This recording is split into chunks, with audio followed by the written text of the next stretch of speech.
தொடர்ந்து இது குறித்த விவரங்களை செய்தியாளர் அமுல் ஜெய்சிங் வழங்க கேட்கலாம். அமுல் ஜெய்சிங், தற்போது தொண்டர்கள் அதிக அளவில் குவிந்து வரும் நிலையில அங்கு மேற்கூரையிலெல்லாம் தொண்டர்கள் ஏறி வரும் அந்த காட்சிகளையும் பார்க்க முடிகிறது.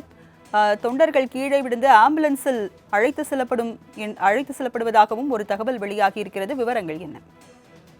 நிச்சயமாக ராஜலட்சுமி, தமிழக வெற்றி கழக தலைவர் விஜய் சென்னையிலிருந்து ஏற்கனவே அறிந்தபடி விமானம் மூலம் இன்று திருச்சி வந்தடைந்தார். இந்த திருச்சி விமான நிலையத்துல கூறியிருந்த தொண்டர்களும் அவருக்கு மிகுந்த உற்சாக வரவேற்பு அளித்தனர். இந்த திருச்சி விமான நிலையத்திலையும் அவரை பார்ப்பதற்காக வெளியே ஆயிரக்கணக்கான தொண்டர்கள் குவிந்திருந்தார்கள்.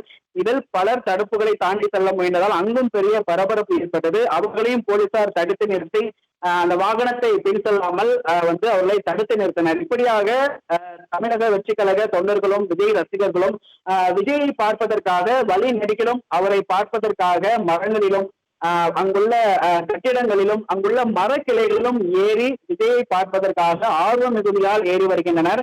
அந்த ஆர்வ மிகுதியால் ஒரு விபத்து தற்பொழுது நடந்திருக்கிறது. நாம் எதிரே கண்முன்னே பார்த்து கொண்டிருந்தோம். தமிழக வெற்றி கழக தலைவர் விஜய் வருவதற்கு ஏற்கனவே காலதாமதமாகிவிட்டது. கிட்டத்தட்ட 10:35 வரவேண்டிய அந்த பிரச்சார வாகனம் தற்போது 2:47 மணிக்கு தான் இங்கு வந்தது. சரியாக ஒரு 2:25 மணிக்கு அந்த பிரச்சார வாகனமானது அந்த பழைய மதுரை சாலையில் வந்து கொண்டு இருக்கும் பொழுது ஏற்கனவே 1 மணி நேரத்திற்கு முன்பாகவே நாம் எதிரே பார்த்து கொண்டிருக்கும் போது அந்த சிமெண்ட் ஆஸ்பெட்டாசிட் ஒன்று இருந்தது. அந்த சிமெண்ட் ஆஸ்பெட்டாசிட் மேல கிட்டத்தட்ட பாத்தீங்கன்னா ஒரு 100க்கும் மேற்பட்ட தமிழக வெற்றி கழக தொண்டர்கள் ஏறி இருந்தார்கள். அது மட்டும் இல்லாமல் அதற்கு அருகில் ஒரு பள்ளி கட்டிடம் இருந்தது. அந்த பள்ளி கட்டிடத்திற்கு மேலும் தொண்டர்களும் ரசிகர்களும் ஏறி அந்த விஜயை பார்ப்பதற்காக காத்து கொண்டிருந்தனர்.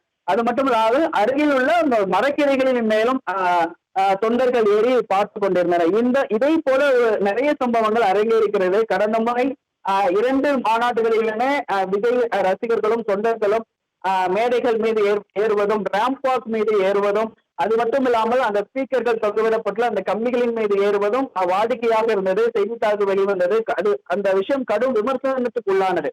அதே போல தற்பொழுதுமே தமிழக வெற்றி கழகத்தின் மூலமாக மரங்கள், மரக்கிளைகள், மின்கம்பங்கள், கட்டிடங்கள் போன்றவைகள் ஏறி இருக்கக்கூடாது என்று அறிவுறுத்தல்கள் வழங்கி இருந்தாலும் அந்த அறிவுறுத்தல்கள் எல்லாம் தமிழக வெற்றி கழக தொண்டர்கள் காதில் வாங்கிக் கொள்ளவில்லை என்றுதான் தெரிகிறது.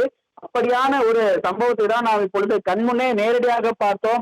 தமிழக வெற்றி கழக தலைவர் அங்கு வரும் பொழுது அந்த சிமெண்ட் ஸ்லாப் ஆனது திடீரென விழுந்தது. அதில் கிட்டத்தட்ட ஒரு 20க்கும் மேற்பட்ட தொண்டர்களும் ரசிகர்களும் கீழே விழுந்து பலத்த காயமடைந்து ஆம்புலன்ஸ் மூலமாக மருத்துவமனைக்கு ஏற்றி செல்லக்கூடிய அந்த காட்சிகளை பார்க்க முடிந்தது. நல்வாய்ப்பாக யாருக்கும் உயிருக்கு ஆபத்து ஏற்படவில்லை. காயங்கள் ஏற்பட்டிருக்கிறது.